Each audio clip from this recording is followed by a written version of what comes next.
তানজিয়া জামান মিথিলা শুরুতে ছিলেন ramp model.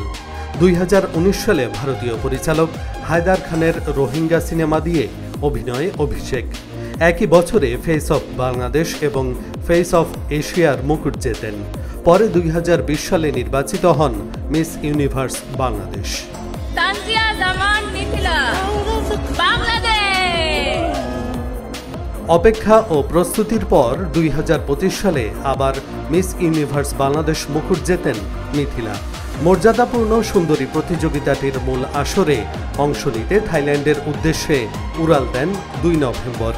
Dhaka ছাড়ার সময় কাছের বন্ধু ও পরিবার তাকে উৎসাহ দিয়েছেন এবং মনোবল শক্ত রাখার পরামর্শ দিয়েছেন। সেই আত্মবিশ্বাসকে সঙ্গী করেই ব্যাংকক যান মিথিলা।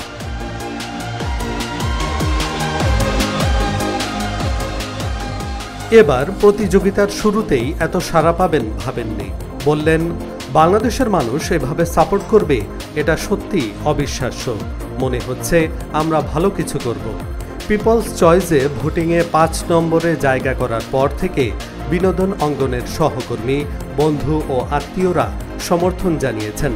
পরিবারের মধ্যে সবচেয়ে বড় অনুপ্রেরণা তার মা, যিনি প্রতিটি কঠিন সময়ে পাশে থেকেছেন। এর বাইরে ভাই বোন, চাচা চাচি, কাজিনরা সবসময় সাহস জুগিয়েছেন। সবার সমর্থন তাকে অনুপ্রাণিত করেছে, বাড়িয়ে দিয়েছে আত্মবিশ্বাস। মিস ইউনিভার্স ক্যাম্পে 2 সপ্তাহ কাটিয়েছেন মিথিলা। এই 2 সপ্তাহে শিখেছেন সময় ব্যবস্থাপনা, শৃঙ্খলা এবং নিজেকে নতুনভাবে তুলে ধরার কৌশল। বললেন, সেখানে অনেকের সঙ্গে বন্ধুত্ব হয়েছে। সিস্টারহুড তৈরি করে কিভাবে সম্পর্ক এগিয়ে নিতে হয় শিখেছি।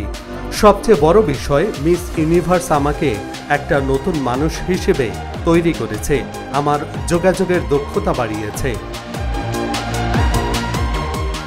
পিপলস চয়েসে ধারাবাহিক সাফল্য তাকে দিয়েছে আত্মবিশ্বাস। ভোটিংয়ে ওঠানামার মধ্যে মিথিলা বলেন, 1 নম্বরে ছিলাম, এখন 2 নম্বরে বাংলাদেশ। ভাবা যায় আমরা দেখিয়ে দিয়েছি বাঙালিরা চাইলে কতটা এগোতে পারে। বুধবার শেষ দিন, আশা করি আবার বাংলাদেশ 1 নম্বরে যাবে।